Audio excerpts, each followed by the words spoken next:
Will she allow abortion in the 8th month, 9th month, 7th month? Come on. Okay, would you do that? Why don't you ask her that question? Why don't you answer the question? Would you because veto? Under Roe v. Answer Wade, the question, would you veto? You could do abortions in the 7th month, the 8th month, the 9th month, not true. and probably after birth. Yes, burger of another word salad. Kamala recently had an interview with NABJ, National Association of Black Journalists, in Philadelphia. If you remember when this came up, they had an invitation from her. She rejected. She never went. Now, when you look into the room, you will not see any mainstream journalist, real journalist, but it ended up a disaster. I don't know if you have seen this segment. It is important. I show you some of the videos. If you have not subscribed to this channel, please endeavor to do that. It will do you no harm. If you share the video out. And we want to move to the topic of reproductive access, something that you have worked and leading on both for the administration, Democrats, and now the top of the ticket. You've said that as president, you would want to codify Roe. If it came to your desk, you would sign a bill that did that. Roe protected access until fetal viability, which it also says is, quote, at about 7 months, but it may occur earlier, even at 24 weeks. So do you similarly support also codifying Roe's restrictions, which allowed states to ban abortion in the 3rd trimester of pregnancy unless necessary to save the mother's life? We need to put the protections of Roe v. Wade back into law. And when that bill gets passed by Congress, I will proudly sign it into law. Understand what is happening in our country. Over 20 states have passed what I call Trump abortion bans because I understand how we got here. The former president handpicked 3 members of the United States Supreme Court with the intention they would undo the protections of Roe v. Wade. They did as he intended, and in state after state, laws have been passed criminalizing healthcare providers. I don't know if anyone here has heard most recently the stories out of Georgia.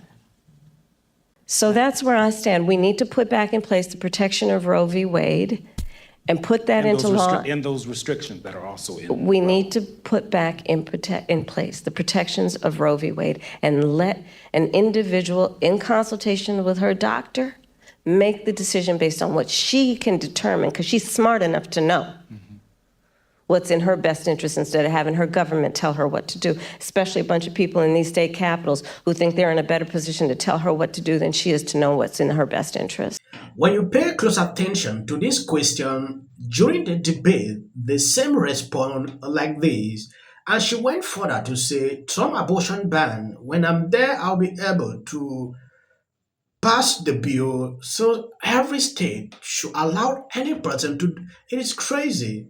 There are some places where they are having their religious right. They should be able to put up laws that protect the people.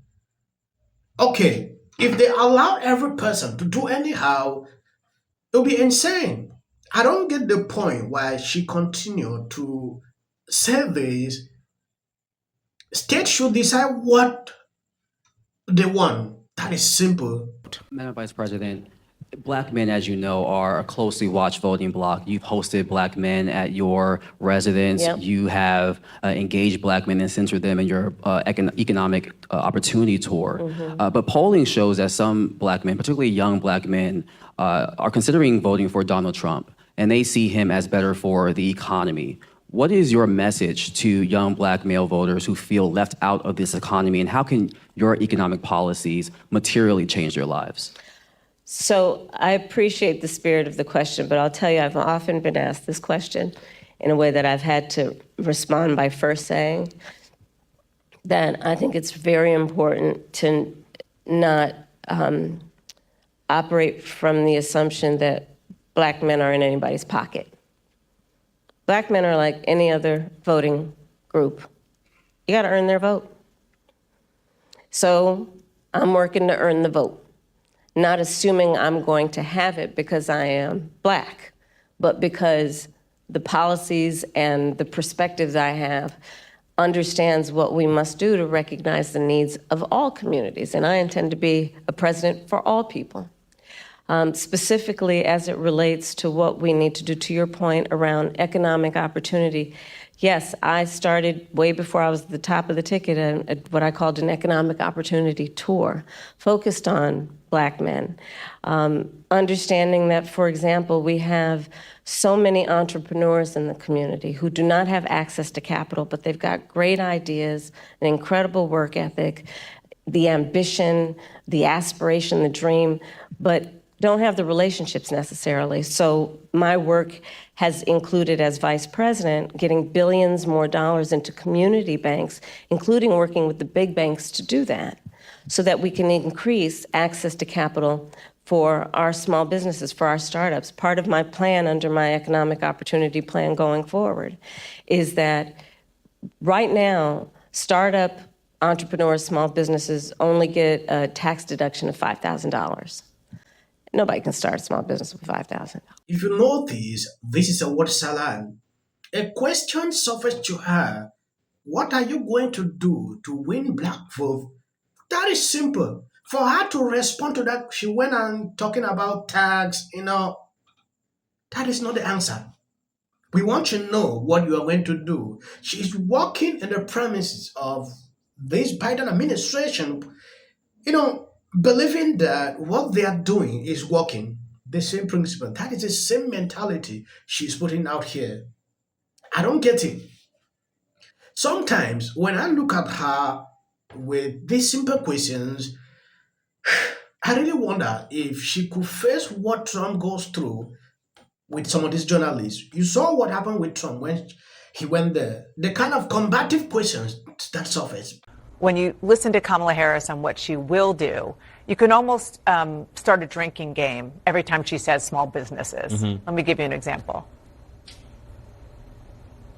Part of my plan under my economic opportunity plan going forward is that right now, startup entrepreneurs, small businesses only get a tax deduction of $5,000. Nobody can start a small business with $5,000. So I'm expanding that to $50,000. Understanding, again, that when people have the opportunity to have the resources to get started, they're going to put the good ideas, they're going to put the hard work into it. Describe the politics of that. She says that. She also talks about being a middle-class kid. That's also at the front of her answers. If you look at the interviews they've been doing with local media, and they've opened up a bit more since the debate, the first question is often, what are you going to do to lower prices? Which is a very hard question for an incumbent party to answer. And it has implications that are very Trumpian. It is, Trump says he's going to do mass deportation. That'll decrease demand. Trump says he'll explore more energy. That'll decrease energy costs. Democrats can point to the fact that inflation is actually, it was bad 2 years ago. It's not now. What people want to hear is, how do you make the prices go down? So everything she says is something realistic that could survive a fact check that answers a very hard question. There is not a plan to say that we're going to lower the cost of your grocery bill to what it was in 2019. There was a pandemic. There was a money supply inflation. You can't hit the button that makes that go away. But Trump has an answer that gets him through these questions. And Harris, I think, with a different set of incentives and a different relationship to something she can back up in a policy paper, she doesn't have an answer. So she goes to a larger, well, imagine a future where there are more businesses and this starts to ameliorate. Yes, this is CNN. Trump hater Danny Bash could not take it any longer. She had to call her out for repeating this over and over. It is insane.